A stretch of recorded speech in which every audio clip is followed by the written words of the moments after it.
Hi everyone. So in this tutorial we are quickly covering the topic of GraphQL, and we are going to build a GraphQL server with a schema. Okay, so let's move on to topic. So what is GraphQL?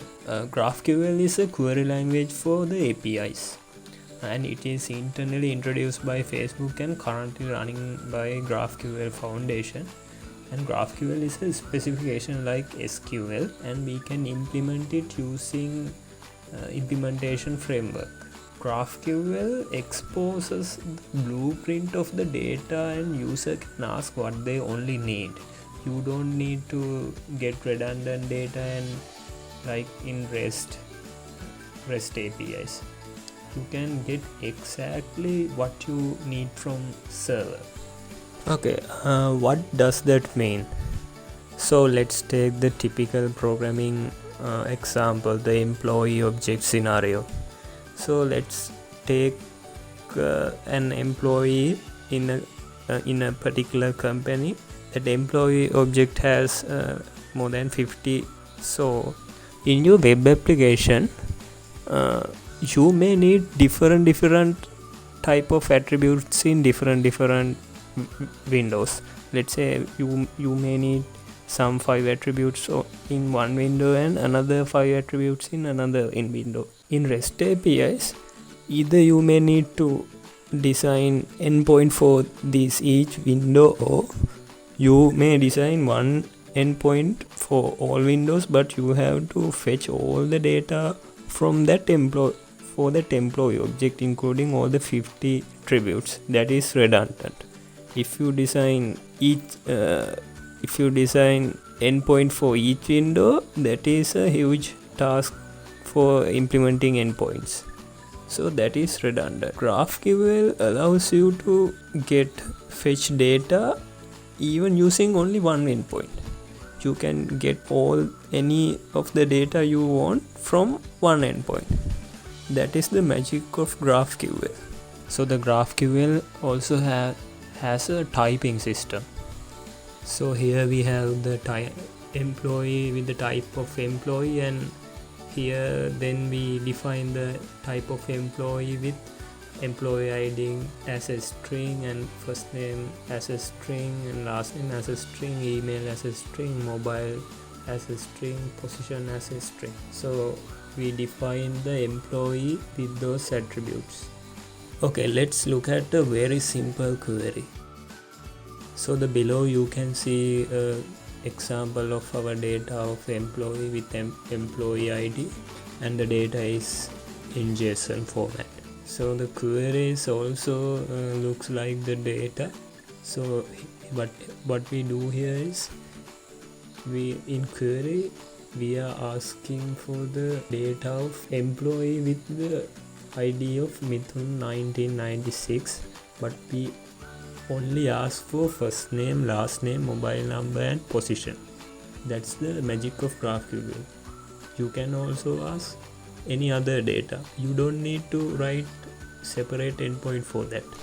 Okay, so you can use any language to implement GraphQL. Use Java, you can use Python or any other language, but here I use Node.js with Apollo server. So let's start to implement GraphQL server. So you can use any preferred IDE. Here I am using VS Code. I am going to start the project by using npm init.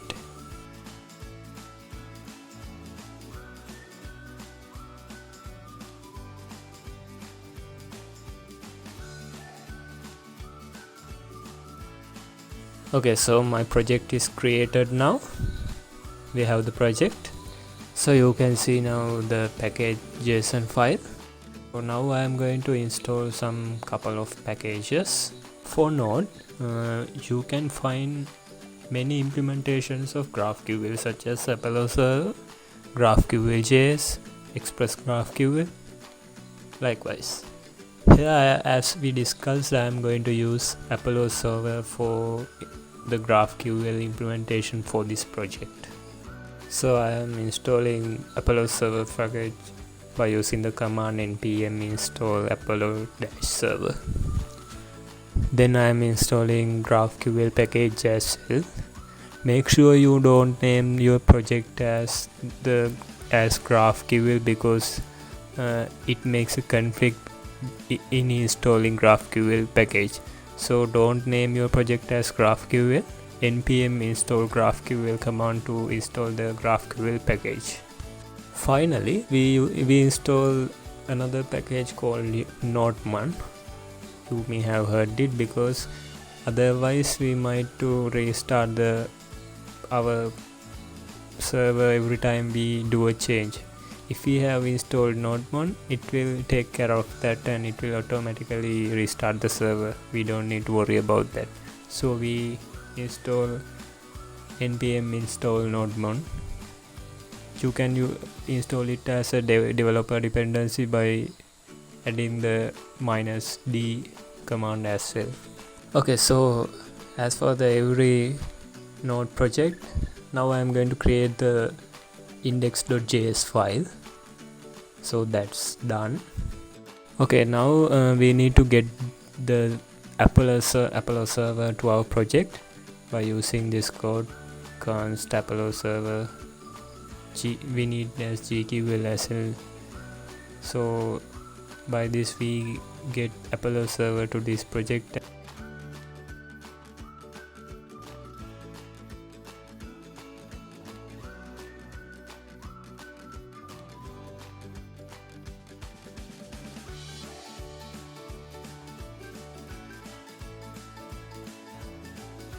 Now so we are going to create a server which is called GQL server, and we are going to start the server.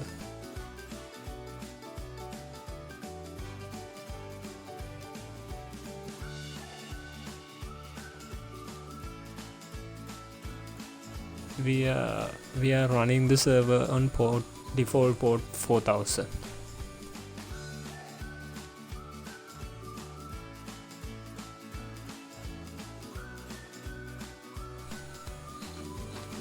So when the server started, we add the console log to log that this server started in this URL.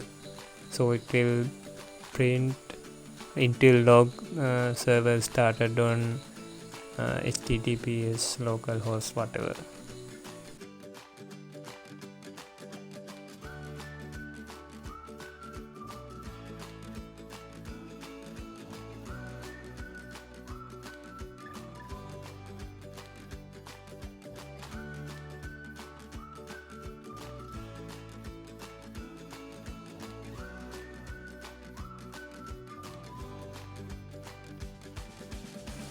So server creation is done and we can run the server now. But to start the server, GraphQL server, we need a schema for the GraphQL server. So we are going to create our schema by defining the types. So this is our type definitions. We need to define that. We need to give the type definitions by using a special syntax, that is the GQL syntax, and within the backticks we are going to define our query types and employee types. You can see that on the screen.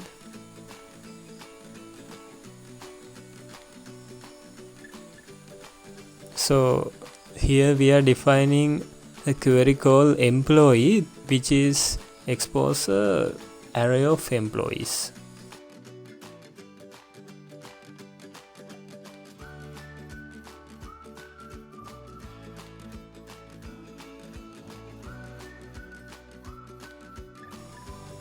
And after that we are defining the employee object, how it looks like. We define the attributes of employee object. It has a employee ID, first name, last name, male, position, like that.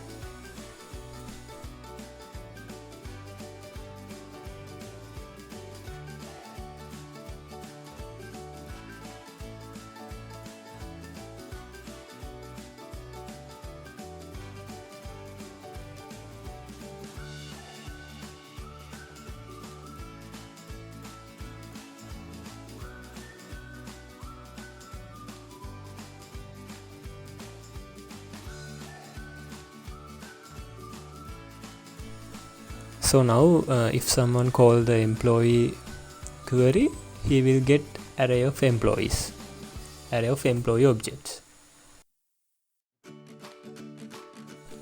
So we are done with implementing the schema, but remember we haven't exposed the data source for the server yet.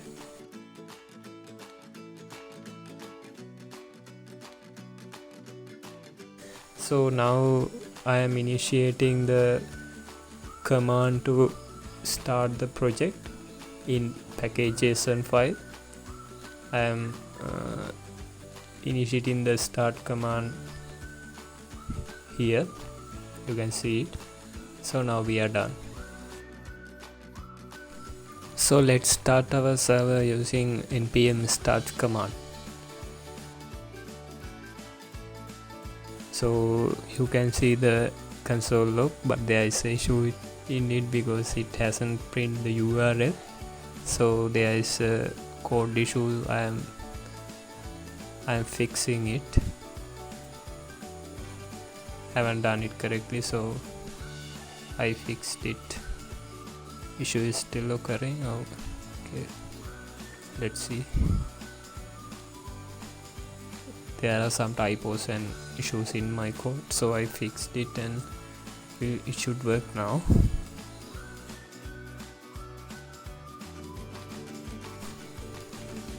Okay, now it is working correctly. We are good to go. You can see the URL is printing as well. So let's start the browser and check it. Okay, ignore the tiles in my browser. So let's go to localhost with port 4000. It should load now. Yeah, so our GraphQL server is loaded to our screen. You can see it. In this Apollo server there is a GraphQL playground, which is a really cool feature. In this playground, if you go the right hand side, you will see docs and schema panel. If you click on the schema, you can see our schema is appearing here. It exposes our schema. And if you click on docs, you can see a documentation of our schema, the data types of the attributes like that. So you can understand the GraphQL server by using this schema and documentation. So now you see how to implement a GraphQL server very easily. So our tutorial ends here. Remember, we didn't expose the data source to our server yet. We just defined a schema and we created the server. So we can expose a data source as well. By that we can get data using our GraphQL server. We will do that in another tutorial because it is going to be long if we do it in this video. So that's it for today. Thank you.